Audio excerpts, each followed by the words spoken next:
اعوذ باللہ من الشیطان الرجیم بسم اللہ الرحمن الرحیم الحمدللہ رب العالمین والصلاة والسلام علی سید المرسلین وعلی آلہ وصحبہ اجمعین اما بعد۔ محترم سامعین، دعوت میں زمین اور زمانے کی لحاظ رکھنا، دعوت میں ہو اصلاح میں بھی ہو، دونوں میں زمین و زمان کی لحاظ رکھنا ہے۔ اس کو سمجھنے کے لیے آپ ابراہیم علیہ السلام کو لے لیجیے۔ ابراہیم علیہ السلام جو ہے ایک مشرک قوم میں مبعوث کیا گیا رسول ہے، یعنی وہ زمانے کی عراق کی شمالی علاقے میں اور بستی میں ابراہیم علیہ السلام پیدا ہوا، اور ان کے سامنے ایک مشرک قوم تھا۔ تو اس قوم کو دعوت دینے کے لیے ابراہیم علیہ السلام کو مبعوث کیا گیا۔ اسی کے ساتھ ساتھ آپ دیکھیے لوط علیہ السلام، انہوں نے اور دوسرا ایک جگہ کے لیے مبعوث کیا گیا، یعنی ان کے سامنے لوگوں کا اندر جو برائی ہے وہ ٹھیک کرنے کا، اصلاح کرنے کا کوشش تھا۔ یعنی ابراہیم علیہ السلام کا دعوت کا کام تھا، اور لوط علیہ السلام کا قوم میں اصلاحی کام تھا۔ اور یہ کچھ مشابہت کی بات بھی ان لوگ کے اندر یہ کام میں فرق رہا، یعنی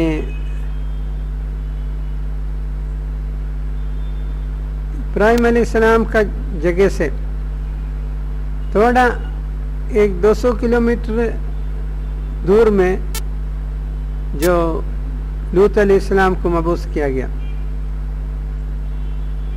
تو صدوم وہ علاقے کی نام ہے، یہ دونوں جگہ بدلنے کی وجہ سے ایک کا ماحول علیحدہ ہے، دوسرے کی ماحول علیحدہ ہے۔ تو ان کی ماحول میں،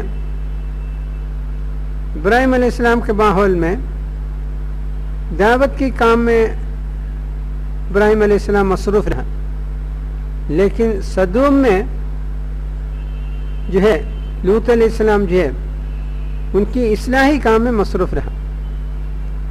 یہ زمین بدلنے سے ایسا ہو جاتا ہے۔ تو اسی طرح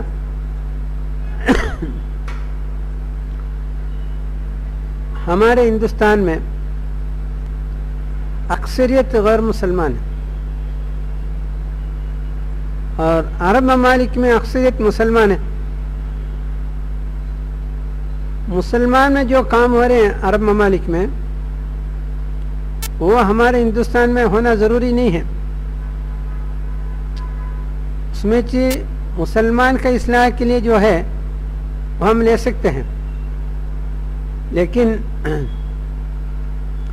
یہاں کی حالت میں اسلام سے زیادہ، مسلمان سے زیادہ غیر مسلمان رہنے کی وجہ سے دعوت کا پہلو ہونا چاہیے، لیکن عرب میں دعوت کی پہلو کم ہے اور اصلاح کی پہلو زیادہ ہے۔ ہمارے مسلمان کیا کرتے ہیں، سعودی عربی کے کام بھی اپنانے کی کوشش کرتے ہیں، کویت کا بھی، قطر کا بھی، اور افغانستان کا بھی، ایران کا بھی، سارے کام ہمارے ہندوستان میں کرنے کی کوشش کرتے ہیں۔ یہ صحیح نہیں ہے۔ وہاں کے حالات کے مطابق وہ لوگ وہاں کام کرے گا، اس کو ہم لوگ ویسے کہ ویسے تقلید کرنا صحیح نہیں ہے. ہماری حالت میں دوسرے کام ہونا چاہیے. یہ تو زمین کی فرق ہونے سے کام کے انداز پر میں فرق آنا چاہیے. دوسری چیز زمانے کا، زمانے کی فرق بتانے کے لیے ہمارے تاریخ میں سب سے بہتر کیا ہے معلوم؟ سب سے بہتر یہ ہے کہ ہمارے دو حضرات، جو دو بزرگ حضرات، ایک ہے امام غزالی.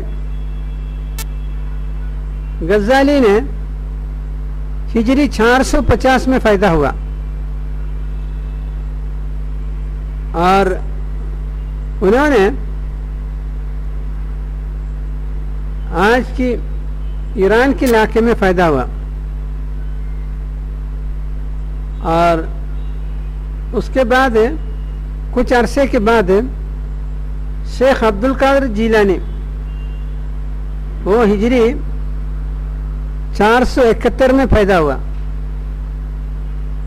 یعنی امام غزالی 450 میں اور شیخ جیلانی 471 میں. کتنا فرق ہے؟ 21 سال کا فرق ہے. اور لیکن دونوں کا کام ایک نہیں رہا، علیحدہ رہا. جو امام غزالی کا جو کام ہے وہ زمانے میں امت مسلمہ میں یونانی فلسفہ کا غلبہ تھا، اس سے امت کو سدھارنے کے لیے انہوں نے ایسی انداز میں بنایا، یعنی فلسفانہ ماحول کے لوگوں کو قرآن و سنت کے ذریعہ ان کا اصلاح کرنے کا انداز بنایا. یہ ہے.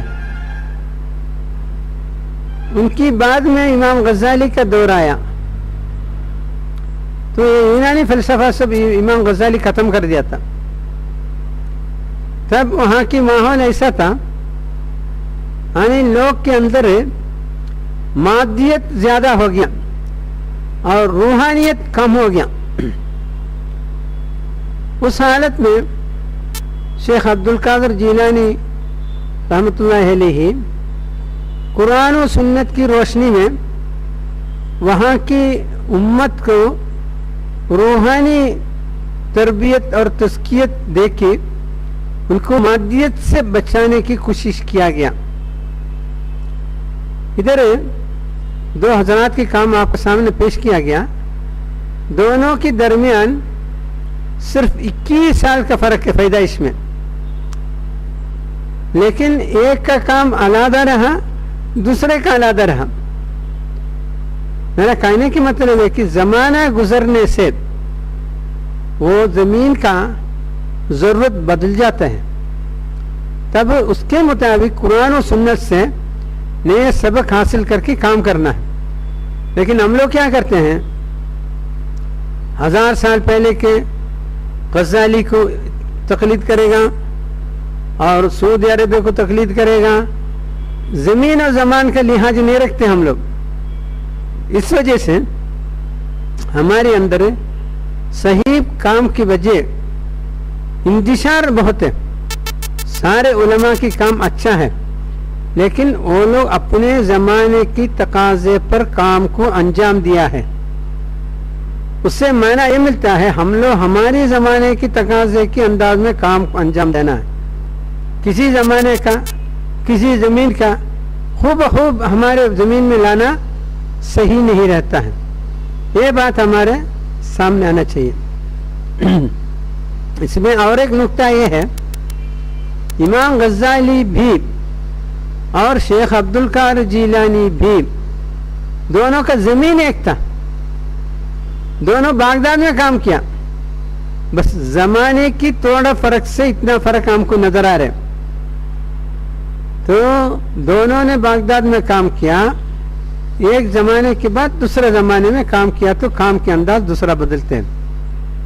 اس لیے جو ہے ہم جو بھی کام کرے گا وہ کسی ملک کی کسی زمانے کی تقاضے کو پورا کرنے والے کام کو بالکل علیحدہ زمین میں علیحدہ زمانے میں امپلیمنٹ کرنے کا نافذ کرنے کا کوشش کرے گا تو وہ صحیح نہیں ہے. یہ میرا کہنے کی مطلب ہے.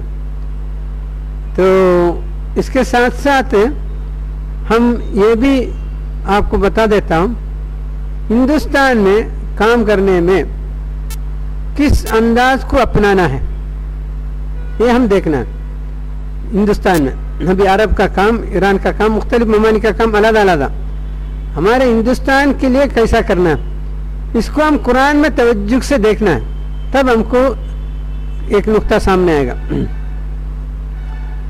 اللہ سبحانہ و تعالی انبیاء علیہ السلام کو مبعوث کرنے کا ایک ماحول ایسا تھا 100% مشرکین کی قوم جیسے کہ نوح علیہ السلام کا قوم 100% مشرکین تھا. اس میں نوح علیہ السلام کو مبعوث کیا گیا. تب نوح علیہ السلام کا کام کیا ہے اس قوم کو دعوت دینا. اسی طرح ابراہیم علیہ السلام بھی مشرکین قوم میں مبعوث کیا گیا. ان کے کام کیا ہے بس ان لوگوں کو دعوت دینا. جیسے آپ صلی اللہ علیہ وسلم جب مکے میں بھیجا گیا مکے میں مبعوث کیا گیا آپ صلی اللہ علیہ وسلم کی حالت کیا ہے آپ صلی اللہ علیہ وسلم کی حالت ہے وہاں تقریباً 70% مشرکین تھا اور 10% مجوس 10% صابین 10% اہل کتاب یعنی 100% بھی غیر مسلمان. اس میں آپ صلی اللہ علیہ وسلم کو بھیجا گیا تو آپ صلی اللہ علیہ وسلم کا بھی کام ہو رہا یعنی ان لوگوں کو دعوت دینا. تو یہ ہے. اسی طرح قرآن میں ہم لوگ دیکھے گا دوسرا ایک ماحول ہمارا سامنے آتے وہ ہے 100% مسلمانوں کا. وہاں مسلمانوں کی کثیر اکثریت 100%.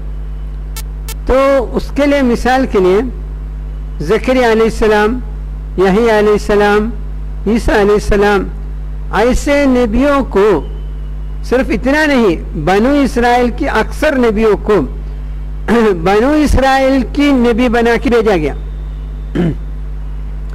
بنو اسرائیل بولا تو وہ نبیوں کا قوم ہے وہ زمانے کے مسلمان تھا لیکن وہ لوگ کے اندر بگاڑ ہوا وہ لوگ کے اندر بہت سے کمی محسوس ہوا. تب اللہ سبحانہ و تعالی ان بنی اسرائیل مسلمان کو سدھارنے کے لیے اصلاح کرنے کے لیے سینکڑوں نبیوں کو بھیجا ہے. بنی اسرائیل کے نبی اکثر ایسی حالات میں مبعوث کیا گیا ہے. تو ان لوگ کا کام کیا کرے گا ان لوگ کا کام بنو اسرائیل قوم کو اصلاح کرنا ہے. تو مشرکین میں بھیجنے والے نبیوں کا کام دعوت مسلمانوں میں بھیجنے والے نبیوں کا کام اصلاح یہ ہے. یعنی قرآن میں آپ تلاش کرے گا آپ کا سامنے یہ بات واضح ہوگا نبیوں کو مبعوث کرنے کا دو ہی وجہ ہے یا تو دعوت یا تو اصلاح. اور مسلمان بھیجا گیا تو ادھر دعوت اور مسلمان بھیجا گیا تو وہاں اصلاح. یہ منصب نبوت کی دو پہلو ہے. تو اس انداز میں ہم دیکھا جائے گا ہم کو ہندوستان کے حالات میں کون سی کام کو ترجیح دینا ہے یہ سمجھ میں آنا ہے. یعنی ہم کسی اصلاح کو ترجیح دینا کرو کچھ لوگ بولے گا نہیں دعوت کو ترجیح دینا کو کچھ لوگ بولے گا یعنی اس میں مختلف رائے رہتے ہیں. تو ابھی ہم لوگ جو ہے قرآن میں ہی تلاش کرے گا ہم کو صحیح رہنمائی ملے گا. جیسے کہ بنو اسرائیل یعنی موسیٰ علیہ السلام کے زمانے میں مصر کی حالات میں بڑی اکثریت مشرکین رہا تھوڑا سے بنو اسرائیل بھی رہا. مثال کے لیے 20% مسلمان 80% مشرکین. کب موسیٰ علیہ السلام کی مصر میں. تب اللہ سبحانہ و تعالی موسیٰ علیہ السلام کو کس کام کو ترجیح دیا کر کو ہم لوگ قرآن میں دیکھنا ہے. تب آپ کو معلوم ہوگا موسیٰ علیہ السلام کو اللہ سبحانہ و تعالی پہلے حکم کیا دیا, اذهب الى فرعون انه طغى, یعنی پہلے فرعون کے پاس چلے جاؤ. فرعون کون ہے؟ مسلمان تو نہیں ہے, تو مشرک ہے, تو اس کے پاس جانے کی حکم دیا گیا. یعنی 80% مشرکین 20% مسلمان کی حالات میں ترجیح عمل انبیاء علیہ السلام کا رہا, یعنی غیر مسلمان کو دعوت دینا.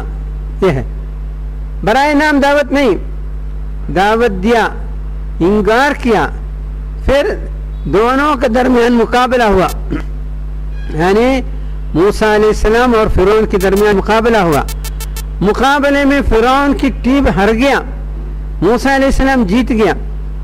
پھر بھی وہ لوگ قبول نہیں کیا, پھر بھی جو موسیٰ علیہ السلام کو منظور کرنے کے لیے وہ لوگ ریڈی نہیں ہوا. تو یہ ہے, یعنی یہاں آپ کو سامنے بات یہ آ رہے ہیں, یعنی وہ انکار کرنے کے بعد اور مقابلہ ہوا, صرف اتنا نہیں, پھر اللہ سبحانہ و تعالی انکار کرنے کی وجہ سے ان کے اوپر عذاب نازل کیا. قرآن میں بتایا گیا ہے 5 طرح کی عذاب یعنی فرعون کی قوم پر نازل کیا گیا ہے. وہ سارے نازل ہونے کے بعد بھی وہ لوگ موسیٰ علیہ السلام پر ایمان لانے کے لیے تیار نہیں ہوا. تو یعنی اتمام الحجت تک دعوت ہونے کے بعد موسیٰ علیہ السلام سے کہا گیا بنو اسرائیل کو لے کر مصر چھوڑ دو, ایجپٹ چھوڑ دو. تب موسیٰ علیہ السلام بنو اسرائیل کو لے کر چلے گیا. وہاں جو فلسطین میں پہنچنے کے بعد موسیٰ علیہ السلام کیا کیا, سارے کی جو گناؤ لیا, سارے کی جو گنتی لیا, اور اس کے بعد مرد اتنا ہے, عورت اتنا ہے, بچہ اتنا ہے, سارے کا علیحدہ حساب کیا. پھر ان کے اصلاحی کام شروع کیا. تو یہ بات ہمارے سامنے رہنا ہے, یعنی اکثریت غیر مسلمان مشرکین کی درمیان دعوت کو قرآن ترجیح دیا ہے. جب ان لوگوں کو علیحدہ لے جا کے پھر ان کا اصلاح کی کام شروع کر رہے ہیں, یہ قرآن کی واقعہ ہے. تو اس لیے ہندوستان کے حالات میں اکثریت غیر مسلمان ہونے کی وجہ سے ہم اس کو مد نظر رکھتے ہوئے ہمارے کام کو آگے بڑھانا ہے. ابھی ہم لوگ کی پورے انرجی, پورے محنت, پورے پڑھائی, پورے خطبے, پورے مساجد, سارے کے سارا جو صرف مسلمان کے لیے کچھ چیز کر رہے ہیں, غیر مسلمان کے لیے کچھ بھی نہیں کر رہے ہیں. یہ قرآن کی روشنی میں صحیح نہیں ہے. اس لیے جو ہے ہم اس انداز میں یہاں کی غیر مسلمان کو بھی دعوت دے گا تبھی ہمارا کام صحیح رہے گا, ورنہ صحیح نہیں رہے گا. ابھی ہم غیر مسلمان کو چھوڑ دیا, صرف مسلمان کے پیچھے پڑے ہیں, تو اس سے کامیاب نہیں ہوگا. تو قرآن کی ترجیح کو ہم سامنے رکھتے ہوئے ہمارے کام کو انجام دینے سے ہی فائدہ ہوگا. تو 3 ماحول ابھی آپ کا سامنے بتایا. ایک یعنی نوح علیہ السلام کا ماحول 100% مشرکین. دوسرا ماحول جو ہے وہاں 100% مسلمان. تیسرا ماحول جو ہے اکثریت مشرکین اور اقلیت مسلمان. ابھی بتائیے ہندوستان کے ماحول, یہ 3 ماحول میں سے کون سا ہے؟ کون بتا سکتے ہیں؟ ہاں بولو کیا ہے؟ ہاں برابر, یعنی ہندوستان کی ماحول تیسرا ماحول ہے, موسیٰ علیہ السلام کا ماحول ہے. وہاں جو ہے ہم دعوت کو ترجیح دینا ہے. یہاں ترجیح دینے کی بات دور کی ہے, اس کو نظر انداز کیا ہے, یہ بات ہمارے سامنے رہنا چاہیے. اس لیے امت مسلمہ اگر کامیاب ہونا ہے تو ہندوستان میں اس کام کو بھی ترجیح دے کے کام کرنا ہے. یعنی آپ کا سامنے یہ بات واضح ہو گیا کہ ہندوستان میں کام کرنے والا جو ہے اصل میں اپنے دعوت کو بھی ساتھ میں کرنا ہے. تو انبیاء علیہ السلام کا قرآن کا ترجیح یہ ہے. اس لیے تو اسی طرح ہم نے جو ہے اپنا کام کو آگے بڑھانے کی کوشش کرنا ہے, ورنہ کیا ہوگا ہم صحیح انداز میں نہیں ہوگا، اپنا کام صحیح انداز میں نہیں ہو سکتا. اس لیے جو اللہ سبحانہ وتعالیٰ سے دعا ہے کہ ہم یہ دونوں کو سامنے رکھتے ہوئے، یعنی اصلاح کو بھی دعوت کو بھی سامنے رکھتے ہوئے ہم اپنا کام کو انجام دینا ہے. 20 کروڑ مسلمان کے لیے ہم نے 2 لاکھ مسجد بنایا تو 80 کروڑ غیر مسلمان کے لیے کتنا ہونا، یعنی نسبتاً اس کے انداز میں کونا کام، یعنی 20 کروڑ مسلمان کے لیے 2 لاکھ علماء کام کرتے ہیں تو 80 کروڑ غیر مسلمان کے لیے کتنے لوگ کام کرنا. لیکن یہ توازن ہونا چاہیے، تب ہمارے کام صحیح رہے گا، قرآن کی روشنی پر رہے گا، انبیاء کی طرز دعوت پر رہے گا، انبیاء کے انداز رہے گا، تب ہم صحیح انداز میں کام کرنے والا ہوگا. اس کو سامنے رکھتے ہوئے ہم اپنے کام کو انجام دینا ہے. اللہ سبحانہ وتعالیٰ سے دعا ہے کہ ہم اس کو سامنے رکھتے ہوئے ہندوستان میں اپنے کام کو آگے بڑھانے کی کوشش کریں. اللہ سبحانہ وتعالیٰ ہم سب کو، آپ کو بھی، ہم کو بھی، سننے والے کو بھی، پورے امت کے افراد کو بھی دعوت کو بھی ساتھ کرنے کی توفیق عطا فرمائے. وآخر دعوانا الحمدللہ رب العالمین. السلام علیکم ورحمۃ اللہ وبرکاتہ.